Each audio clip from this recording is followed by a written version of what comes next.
غازی ایک ایسا مرد مومن جس نے مذہب اسلام کی خاطر سر دھڑ کی بازی لگا دی، ایک ایسا شاہین جس نے دشمن کی طرف سے آنے والی تندھو تیز آندھیوں کو چیرتے ہوئے اپنے مشن کو پایا تکمیل تک پہنچایا۔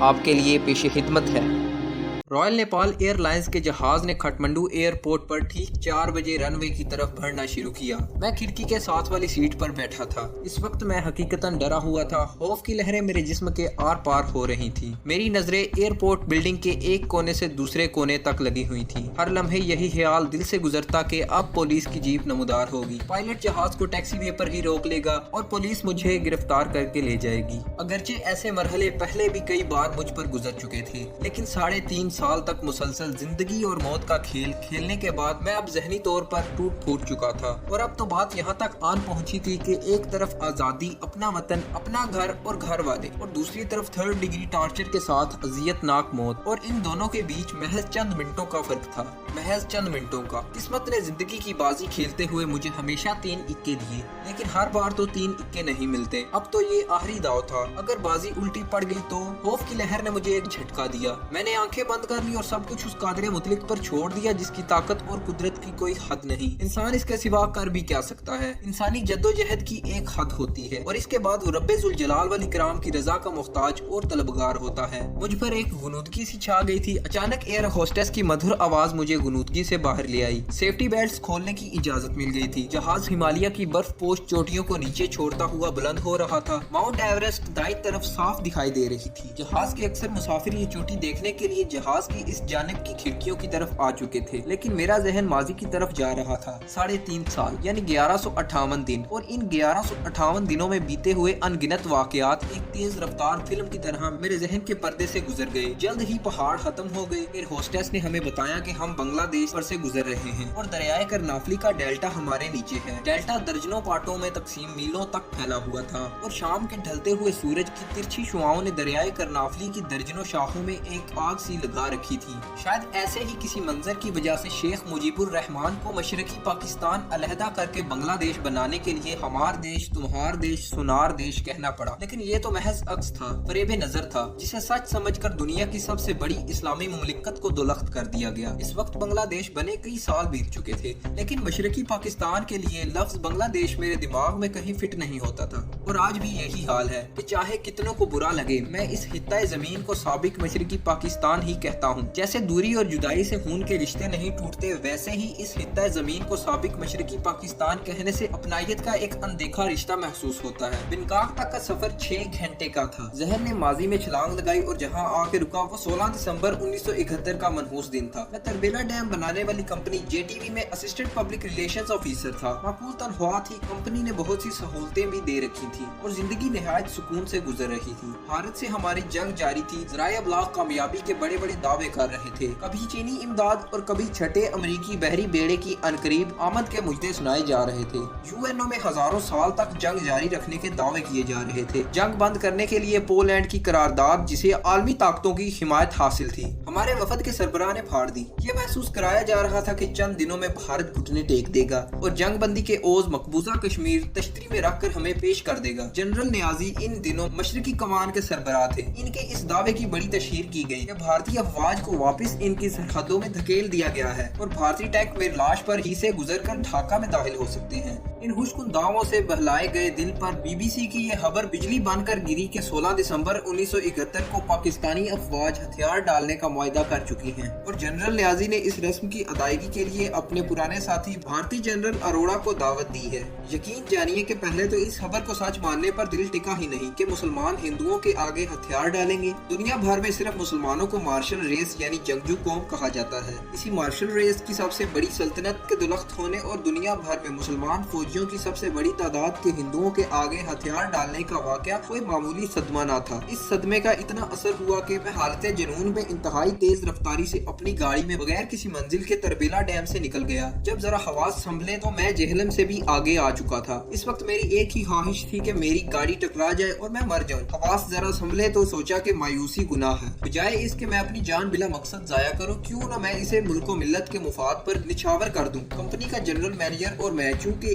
ایک ہی دفتر میں بیٹھتے تھے، اس لیے دن میں کئی بار اس سے ملنے کا موقع ملتا تھا۔ غالباً 20 یا 21 دسمبر کو وہ میرے کمرے میں آیا اور کہا کہ میں تمہیں لڑکے کے پیدا ہونے کی مبارکباد دوں یا پاکستان کے دولخت ہونے اور شکست کھانے کا افسوس کروں۔ میں نے اسے جواب دیا کہ قوموں کی تاریخ میں اتار چڑھاؤ میں 34 برس کا عرصہ کوئی حقیقت یا فیصلہ کن اثر نہیں رکھتا۔ 6 برس قبل اسی بھارت کو ہم نے ایسی شکست دی کہ دوران جنگ اس کے نمائندے نے اقوام متحدہ میں کہا تھا کہ ہم ابھی اور اسی وقت جنگ بندی کے لیے تیار ہیں۔ جنگ بندی کے فوراً بعد معاہدہ تاشکند پر دستخط ہونے کے بعد بھارتی وزیر اعظم نے اپنی مکمل شکست سے بچنے کے لیے خوشی برداشت نہ کرتے ہوئے وہیں مر گیا۔ 65 کی جنگ میں پاکستانی سرحد سے 240 میل دور بھارتی حکومت نے اپنا دارالحکومت دہلی سے الہ آباد منتقل کر دیا۔ بغیر اعلان جنگ کے حملہ کرنے والے بھارتی بارڈر سے صرف 14 میل کے فاصلے پر لاہور اور 8 میل کے فاصلے پر سیالکوٹ جیسے اہم شہروں تک بھی نہ پہنچ سکے۔ بھارتی مقبوضہ کشمیر میں چھم جوڑیاں کی چھاونی پر ہمارا جھنڈا لہرا رہا تھا۔ قصور سیکٹر میں بھارتی سرحد میں 11 میل اندر ہم نے ان کے بڑے حاصل شہر کھیم کرن پر قبضہ کر لیا تھا۔ جنوری 1972 کے دوسرے عشرے میں میں نے ملازمت سے استعفیٰ دے دیا۔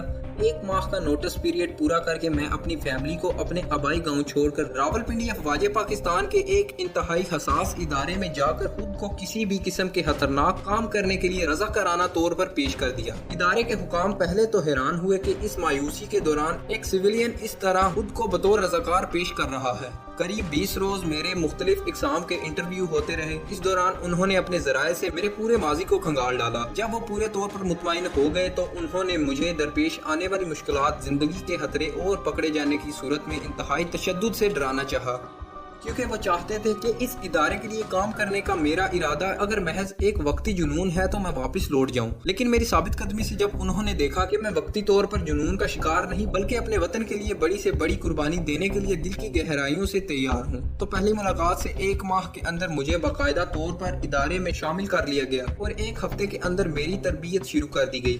میری تربیت کے لیے 6 ماہ کی مدت مقرر کی گئی تھی، جو میں نے 4 ماہ اور چند روز میں مکمل کی۔ ملکی سلامتی کے پیش نظر تربیت کی تفصیلات میں نہ جا سکوں گا، صرف اتنا عرض کر سکتا ہوں کہ بے پناہ جسمانی مشقت، جوڈو اور اسٹیٹک اینڈ موبائل سروائلنس کے طریقے سکھائے گئے، اور اگر خود پھنس جاؤں تو ان سے بچنے کے طریقے بھی، اور سب سے اہم اس کے دوران مجھے مکمل طور پر ایک بھارتی شہری بنا دیا گیا۔ ان کے طور طریقے، رسم و رواج، زبان اور سیاسی اور معاشرتی زندگی کے علاوہ بھارتی افواج کے متعلق تمام معلومات بھی ازبر کرا دی گئیں۔ غرض کہ ہر وہ بات جس کی ایک پڑھے لکھے بھارتی سے توقع کی جا سکتی ہے، وہ اس طرح میرے دماغ میں بٹھا دی گئی تھی کہ میں ایک مکمل بھارتی شہری کا روپ دھار گیا۔ اس کے بعد تشدد برداشت کرنے کی تربیت اور جسمانی اور ذہنی اذیت پوری کی گئی، یہ دیکھنے کے لیے کہ میں کس حد تک تشدد برداشت کر سکتا ہوں۔ پھر وائرلیس آپریٹ کرنا، چھاونیوں اور فوجی پڑاؤ پر حملے، معلومات کے خصوصی طریقے، غرض کے ہر پہلو میں مجھے اپنے فرائض انجام دہی کے لیے تیار کیا گیا۔ میری زندگی کی سب سے پہلی ملازمت سابقہ مشرقی پاکستان کے چٹا گنگ میں ایک معروف چائے کی کمپنی میں چائے کی بلینڈنگ کی تھی۔ مجھے بھارت میں پوشیدگی فراہم کرنے کے لیے وہ بہت کام آئی۔ میں کھلی چائے کے ایک تاجر کے طور پر چھاونی میں جا سکتا تھا۔ اس وقت میں بمبئی کا رہائشی تھا، یہاں تک مکمل انتظام تھا کہ اگر کوئی میرے دیے ہوئے ایڈریس سے میرا پوچھے تو اسے پتا چلتا کہ ونود چوپڑا یہاں رہتا ہے اور چائے کا کاروبار کرتا ہے۔ تربیت کا آخری حصہ پاکستانی چھاونی سے مطلوبہ معلومات حاصل کرنا تھی، اور یہی میرا امتحان تھا، جس میں نے نہ صرف مطلوبہ معلومات ہی حاصل کی بلکہ اس کے لیے بعض حساس خفیہ راز بھی معلوم کر کے میں نے اپنے سینئرز کو دیے۔ چنانچہ مجھے گروپ لیڈر کے طور پر سلیکٹ کر لیا گیا۔ بحیثیت گروپ لیڈر کے وہ میرا ہر حکم ماننے پر پابند تھے، اور خود اپنے فیصلے سے کوئی کام سر انجام دینے کی انہیں اجازت نہ تھی۔ ہم سب نے الگ الگ رہنا تھا، وہ میرے بغیر آپس میں رابطہ بھی نہ کر سکتے تھے۔ بھارت میں اپنے ہمدردوں سے رابطہ کرنے کی صرف مجھے اجازت تھی، غرض کہ ہم 5 افراد کی ایک چھوٹی سی فوج اپنے مشن کے لیے بالکل تیار تھی، اور ہمیں 24 گھنٹے کے نوٹس پر اپنے مشن پر روانہ ہونا تھا۔ آخری کام جو اپنے رازوں اور ساتھیوں کی حفاظت کے لیے کیا گیا تھا، وہ ہماری ایک داڑھ نکال کر اس کی جگہ سخت پلاسٹک کی داڑھ لگا دی گئی تھی کہ جب تشدد برداشت کرنے کی سکت نہ رہ جائے تو داڑھ کو نکال کر چبا جاؤ۔ داڑھ میں سائنائڈ بھرا ہوا تھا۔ دشمن کو راز بتانے اور غدار کہلانے سے بدرجہ بہتر ہے کہ موت کو گلے لگا کے شہید ہو جاؤ، تاکہ آئندہ نسلیں تم پر فخر کر سکیں۔ یہ تھی ہماری تربیت اور جذبہ، جس کے تحت ہمیں اپنے مشن کی تکمیل کے لیے تیار کیا گیا تھا۔ ہم جسمانی اور ذہنی طور پر اپنے مشن پر جانے کے لیے بالکل تیار تھے۔